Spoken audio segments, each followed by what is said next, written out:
I felt like this week's episode was a really, really strong episode. And actually, I want to start with something that we don't normally do. We normally save this for the very end, right? But I want to start with my score because I want to go through as to why I am feeling the way about the show that I'm feeling, right? I'm actually feeling really good about this show, really positive, and I kept saying that during our watch along that we just did.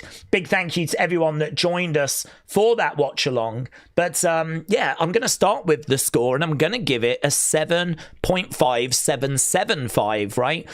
I don't think it quite makes the 8 for me, and I think the big reason for that is the in-ring. The in-ring is a big problem tonight, and there are reasons for that, right? So if we're going to talk about why this show isn't in the 8s or higher, it's because of the in-ring. You lot scored the first match good 84. You scored the second match good 96. And you scored the third match good 95. We had 3 matches, none of them getting great. And actually the first one, because of that injury to Bronson, which is our thumbnail, obviously the match really suffered as a result. So in-ring definitely letting us down tonight. I kind of felt like the CM Punk promo was also, you know, a bit throwaway.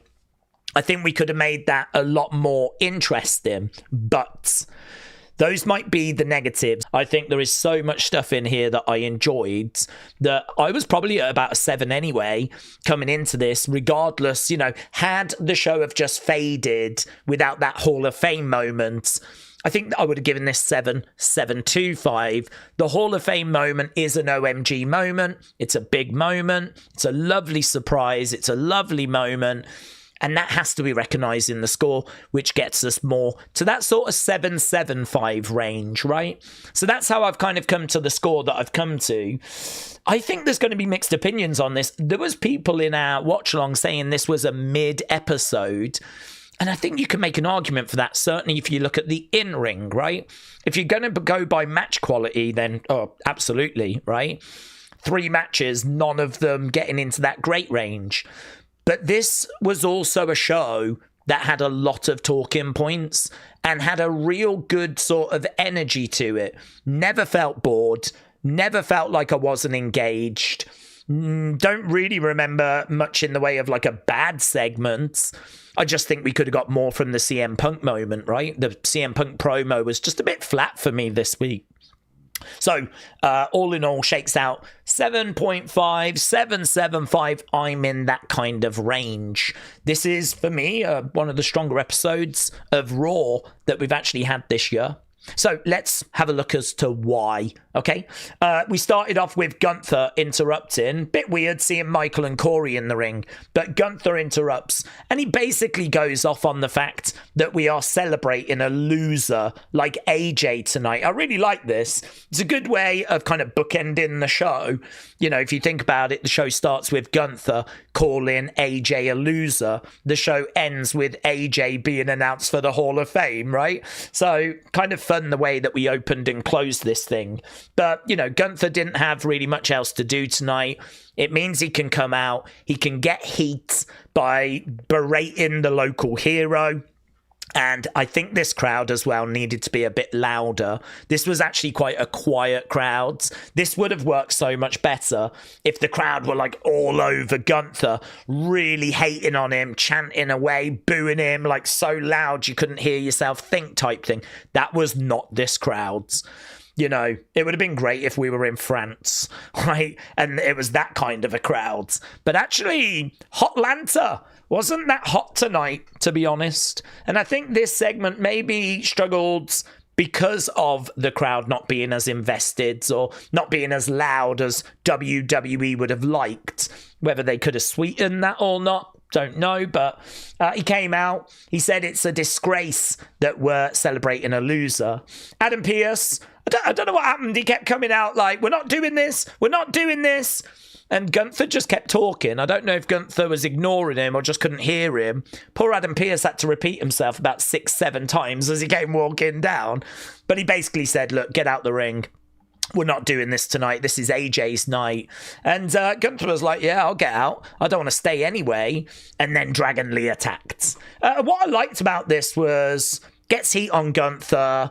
It's very short. Doesn't outstay its welcome. Dragon Lee starts attacking. They actually brawl into the back. We follow them into the back and they're fighting in the back. I mean, it's quite an exciting way to start the show, I thought. Obviously, Gunther, Dragon Lee on a collision course. I think that goes down next week. I think it was announced that goes down next week. And we're in the back, right? They finally separate them. And we actually get Cody kind of confronting Gunther. This, to me, is sort of the direction Cody should be going. You know, Cody should be going up against a heel that is hated, that people really want to see get their comeuppance. This is the guy that's retired Cena. This is the guy that's retired AJ. He's also the guy that retired Goldberg, but no one cares about that. And so, you know, this to me, I looked at that and I was like, yeah, that feels right. That feels like what we probably should be doing, rather than Cody being up against a Drew McIntyre that, to all intents and purposes, is being quite a babyface. Outside of those kind of attacks, you know, when he's attacking people mid-match. But, like, the stuff he's coming out with is really cool. He's got a new shirt. I don't know if you've seen it, but it's him in bed with the belt. It's kind of a fun shirt, cool, fun shirt. I mean, it's just, I don't know how they're thinking this is getting heat on Drew. I mean, Drew is buying sweets in the crowds. You know, people are turning around going, oh, he's up there. You know, it's like a lot of what they're doing with Drew is interesting, cool, fun. I mean, that's not how you book a heel, right? So I was looking at that going, yeah, that's probably what we should be doing with Cody, to be honest, but it's not. And it feels like he's on a collision course, obviously, as we said, with Dragon Lee in the short term. I like the crossover here. So they were brawling in the back. Cody confronts him. I'm sure that's a match we'll get at some point, right? We did get it before. I think it was the King of the Ring final. No, I think it was the Crown Jewel final. They were both champs at the time. Cody got the win in that one. So, but I'm sure their paths will cross once more. But he basically then walked to the ring. It was quite a nice little crossover. Comes to the ring. This is what I was waiting for. Again, just a little niggle, right? Doesn't really affect my score. But I've been waiting for Cody to cut that promo where he's going to start taking some shots at people. And he's going to start telling some home truths. I want him to call Drew a liar, a snake oil salesman. You know, you really believe in what he's telling you and all that kind of stuff. I'm waiting for that promo and we're just not getting it. He got interrupted on Friday. He gets interrupted here again. Vision make their way down to the ring to interrupt. And basically this just leads to our opening match, which is Jay against Bronson against El Grande. Feed Punk to Oberside. So El Grande making his way down. So this was Jay, Bronson, El Grande, and Jay and El Grande working together, but Bronson getting the upper hand. Lovely spot there where, boom, big double clothesline. Another big spot in the match as well where Bronson picks up Jay and El Grande. Had them both on his shoulders. Looked really, really good. This was a bit of a botch, bit of a miss. Here we can see El Grande.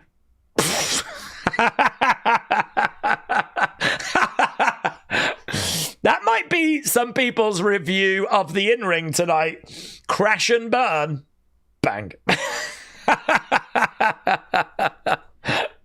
I mean, it was adventurous. He went for a big flying diving headbutt and just sort of face planted instead. And if that wasn't bad enough, things got much, much worse because I think he tried to break up a pin and ends up like doing some sort of injury. Doctor checks on him on the outsides. Here you can see this person saying, I'm hoping it's nothing too serious. It is serious. Very serious. Jay gets the win, right? Bronson was on the outside. You could see the ref speaking to Jay and to El Grande. And listen, this is not a good match, but it does have some fun moments like El Grande crashing and burning. Bronson, as I said, with that double clothesline. There's a few spots in there. I mean, the match was going okay, and then it drops off a cliff because of the injury. These things happen. I'm not going to blame this match because of that injury, right? Yes, the match suffered, but we know that was not meant to happen. And actually, word has come out. So Jay wins. He goes in the chamber. Here's Wrestle votes. I hope Bronson Reed is okay. He was the planned winner of that match. Bronson Reed was going to go into the Elimination Chamber, and he is now not. It is Jay Uso that takes that spot instead. So, as I was saying, I hope Jay hasn't got any plans for this weekend, because all of a sudden he's going to be in a chamber match that he was not expecting to be in, right? Obviously, that means we do not expect Jay to win, right? Bronson was going to be in this thing instead. But yeah, crazy. Absolutely crazy. So the entire Vision, original Vision, is injured, excluding Heyman. Bronson injured tonight. Seth injured last year. Bron Breakker injured earlier this year. So all three of them are out of action now. Word came through later. It's a torn bicep, and he's out indefinitely. That came from Michael Cole during the show. I looked during the stream to see how long that means he's out for. It's like 3 to 4 months. And then to get back to full strength, about 6 months. It says it can take some people up to 12 months. Bottom line is, it really is not looking good for Wrestlemania. I mean, he's got less than 2 months, and they're saying that it takes 3 to 4 and up to 6 to get back to full strength. He's got less than 2. We know that wrestlers can recover really quickly. We also don't know if Michael is telling us the truth, right? It's what everyone's going to report because it was said on Raw from Michael. Whether that is accurate or if they don't quite know and they're just telling us that, knowing that everyone's going to go on Google and search, I don't know. The only thing I do know is that's what was said. That's the kind of time frame. I think he's genuinely injured. I think he was genuinely going to go into the chamber. He was the person I picked to win this because I was thinking there's no way they're not going to have anyone in the chamber from the Vision. Vision's a really big faction. And the Masked Man can attack this weekend. You know, I know a lot of people were thinking that the Masked Man might attack here, but actually he could have attacked on Saturday. If that was the plan, what do we do now? I mean, what do we do with the Masked Man thing at all? I mean, the Vision right now is Logan and Austin Theory being led by Paul Heyman. Mental. It's bad. It's really bad. So for me, you know, we had quite a hot open, and then we had a big talking point come out of that first match, and the show just kept going on. We had this Tyler guy arrive. I don't know NASCAR, but it's NASCAR. CM Punk got out of the vehicle, and there was a lot of celebrities on this show this week. We had Offset, we had Little Yachty, we had Bow Wow, a lot of rappers around. I think Dwight Howard was there, basketball player. There was a lot, actually.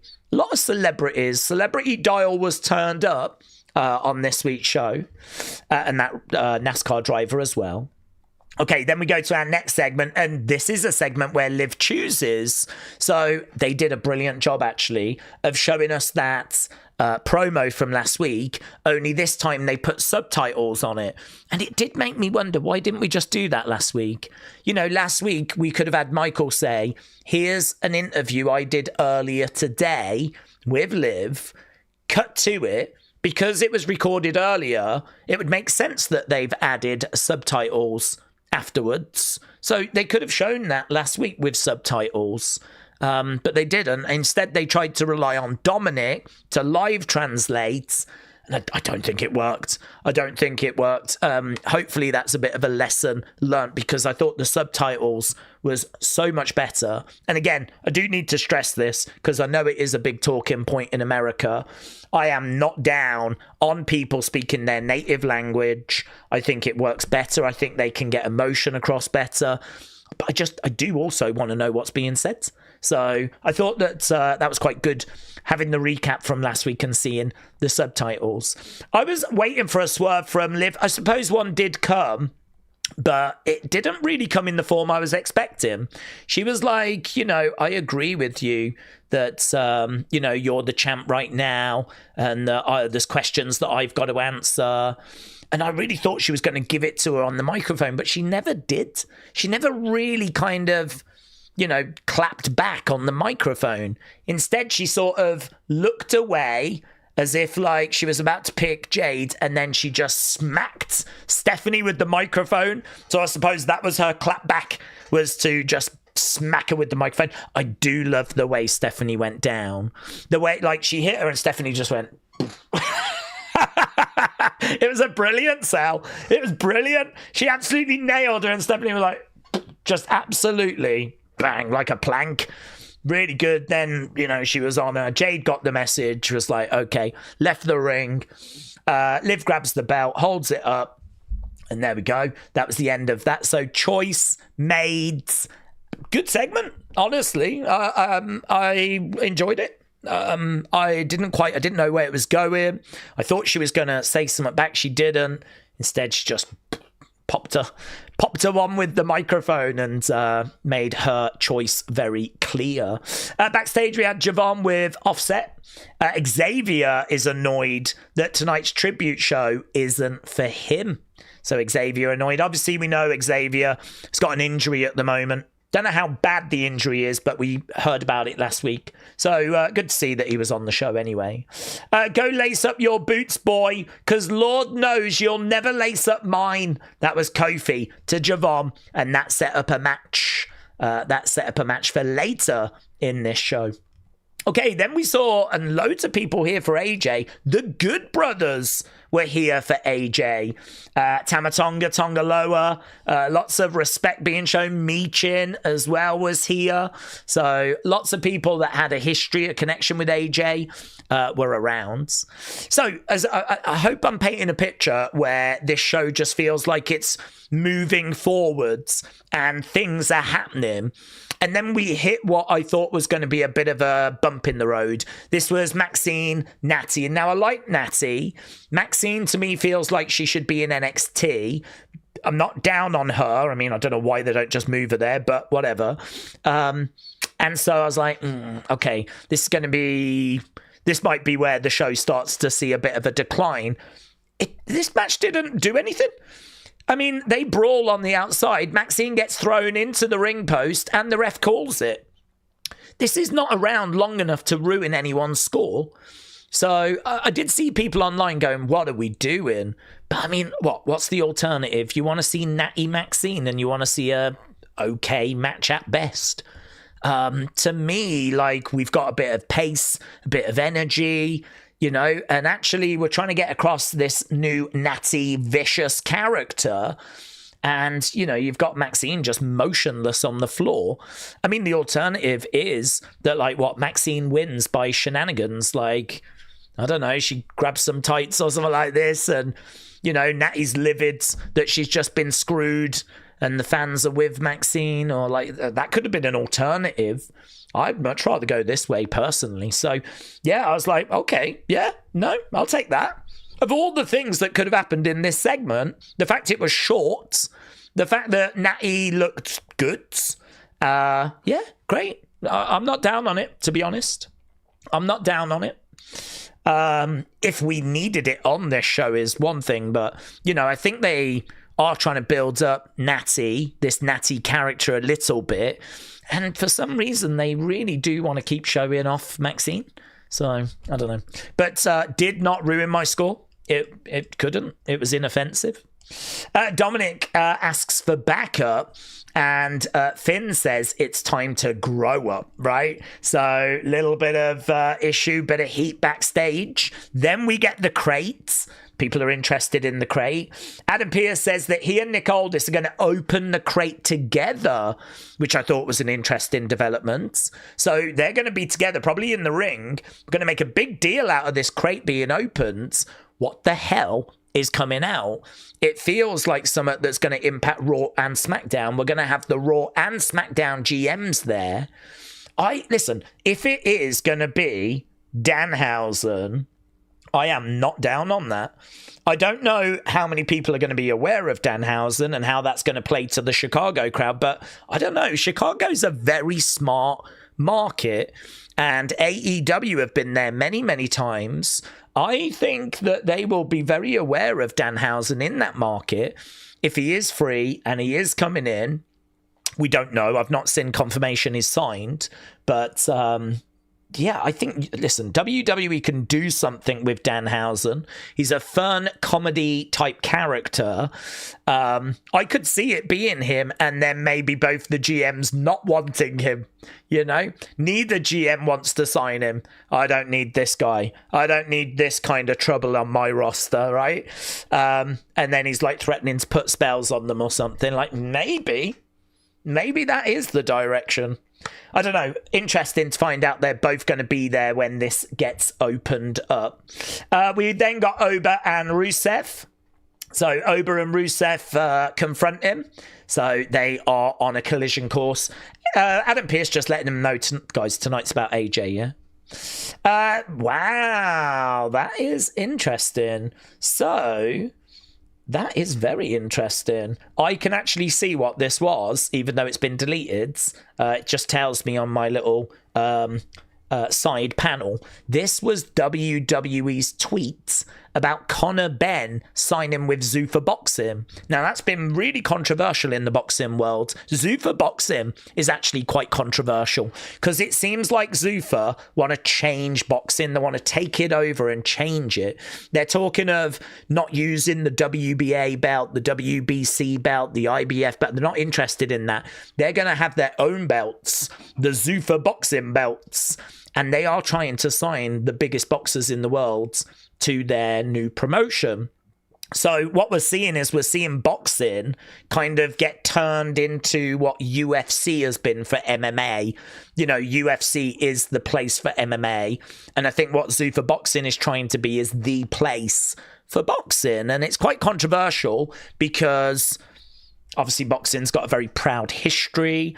The WBA, WBC, IBF, all of those organizations, I mean, they go back a long, long time.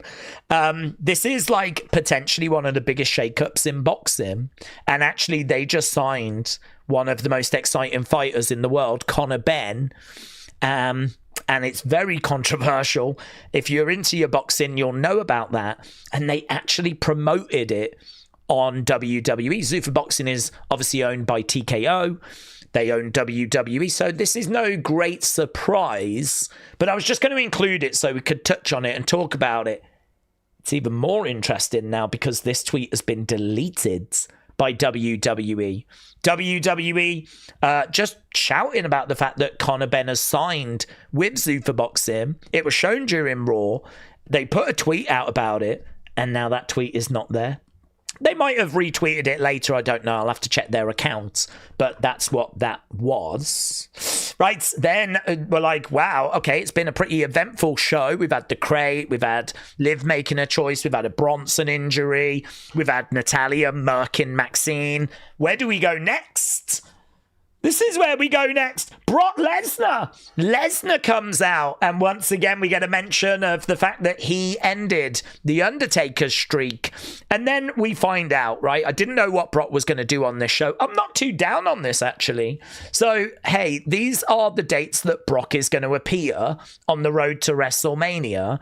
I'm not down on them telling us that because WWE desperately want people to tune in. So great way of letting people know, listen, pretty much every week from the 16th Brock's going to be there every week.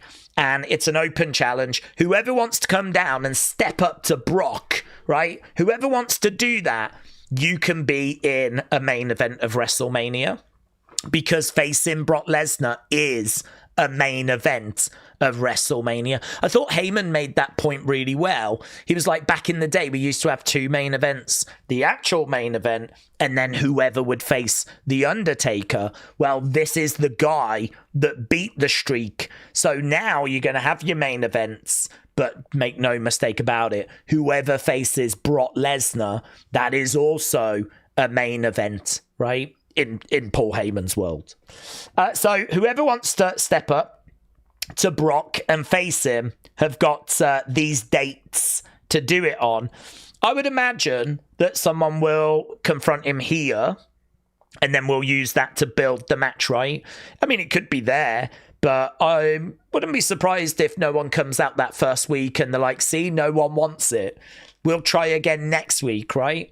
And then we come back next week, and then that's when someone is going to come out. So really, you know, I did see some criticism for this where people were like, gods, we didn't need this segment. We could have just had him come out on the 16th and then, you know, took it from there.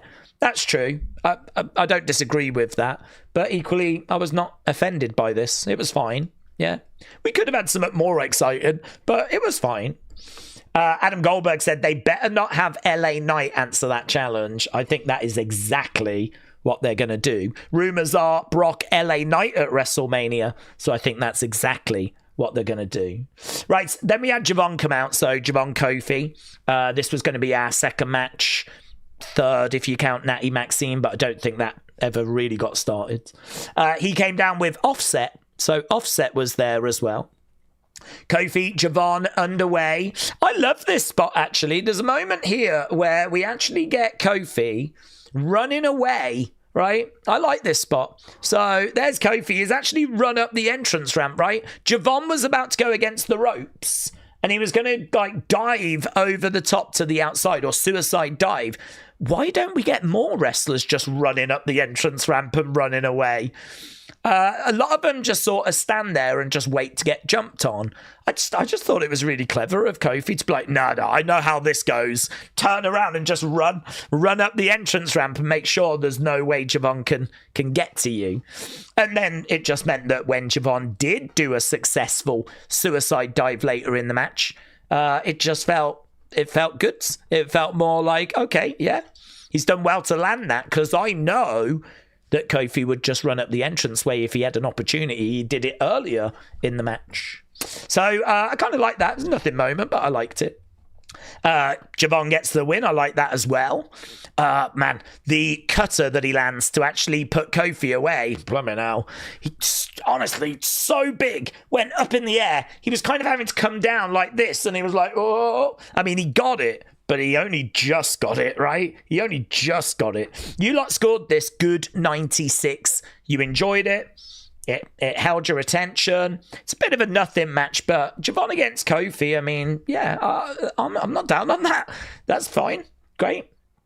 Wow. Who thought that we would see Frankie Kazarian and Abyss backstage at Raw? But this was a bit bonkers, what with it being AJ's kind of tribute show, you know? So we did have some TNA presence, which is just crazy. I mean, if you'd told me 10 years ago we were going to have Abyss and Frankie Kazarian backstage at Raw being shown on the show, I'd be like, there's no way. But yeah, crazy times.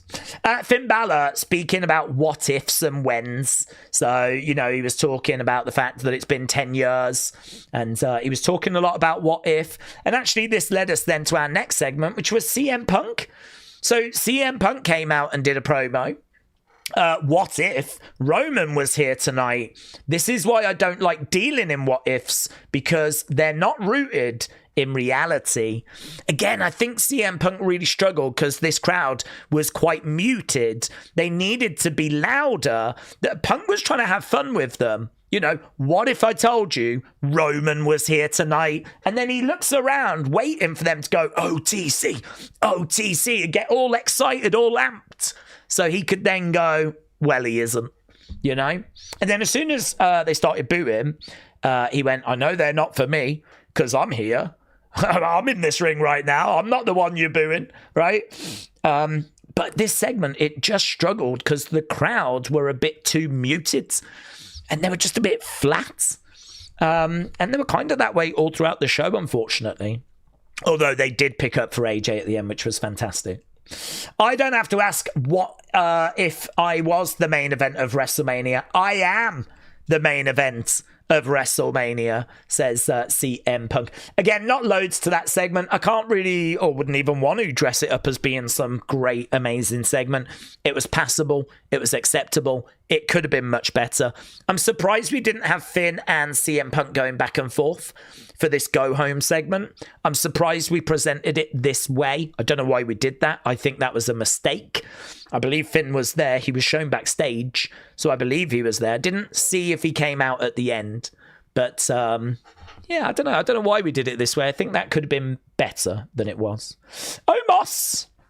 Listen, anytime you see Omos, it's a great day. Petey Williams, Jeremy Borash, they were there as well. And we had Omos. And then we went to our main event match. So all we had left was this and the AJ segment, right?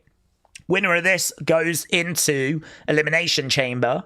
Io, Kairi, Raquel. I enjoyed this. I thought it was pretty fun in places. I thought Raquel looked really good.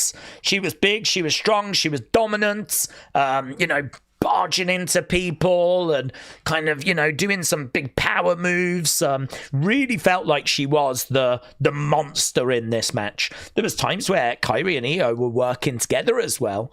I think they got a bit lost and a bit caught up, forgetting that they're actually at odds with each other, right?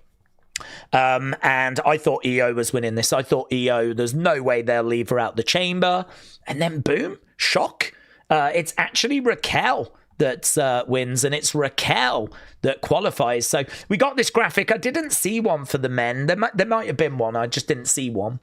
So Tiffany, Rhea, Alexa, Asuka, Kiana, and Raquel. That is going to be our women's chamber match. I think for the men, I'm quite confident that it's going to be a Cody win. Some people are thinking there's a chance for Randy. I think it's Cody. We know what the rumors are, that it's going to be Drew Cody at WrestleMania, maybe Drew, Cody, and Jacob. Yes, there could be a swerve, but Cody's got to be the favorite. I think on this one, I'm thinking it's Tiffany. Again, I'm just going off rumor. I think it was meant to be Jade Bianca. They're now saying that they're thinking of either Charlotte or Tiffany. Well, Charlotte didn't make the match, so I've got to be looking at Tiffany. I think some are thinking it could be Rhea. There is a chance, but Rhea's got the tag title, so there's every chance that at Mania she's going to be doing something with those tag titles. I mean, I think the fact that Io didn't qualify as well really makes me think that Rio are going to be doing something together at WrestleMania with those tag titles. So that's why I'm probably not leaning to Rhea getting the win here. She's got a chance. I think it's Tiffany, though. Right, just before we had AJ coming down, this is where Michael Cole let us know Bronson Reed has torn his bicep and is out indefinitely. Then we found out Roman is back next week. We found out Dragon Lee Gunther is next week. And we also found out Penta against Dominic is next week. During commercial break, Jade was talking. And unfortunately, mid-sentence, we had to cut her off because it was time for the real main event.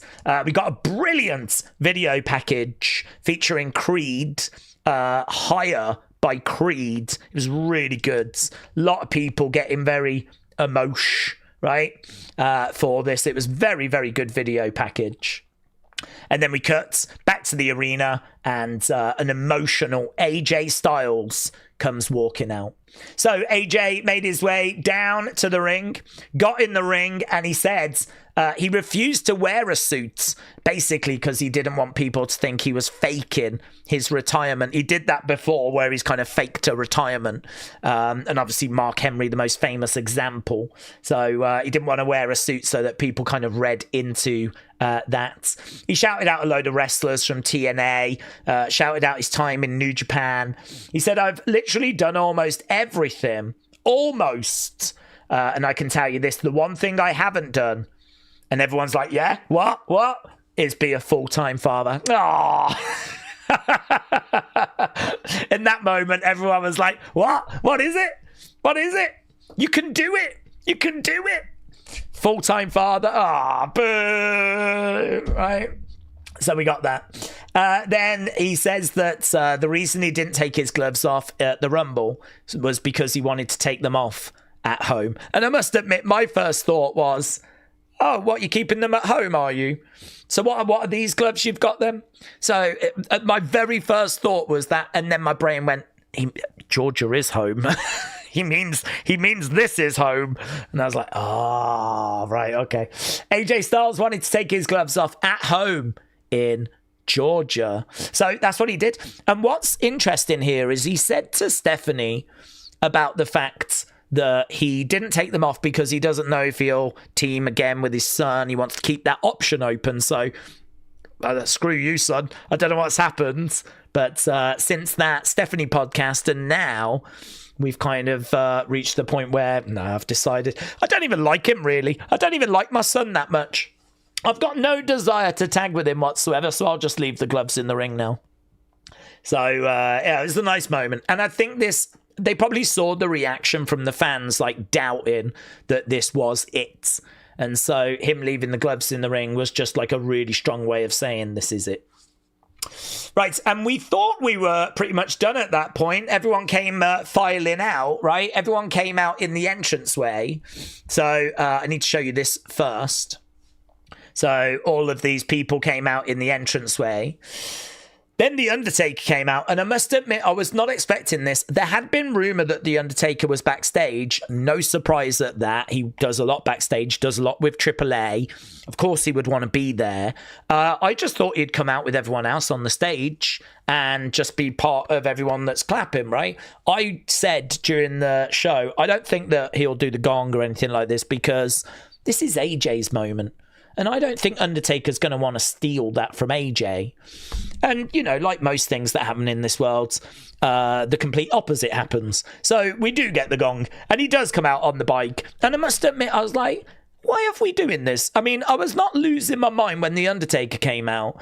I was more like, why is he coming out to take the spotlight from AJ? This doesn't feel like good booking to me at all, right?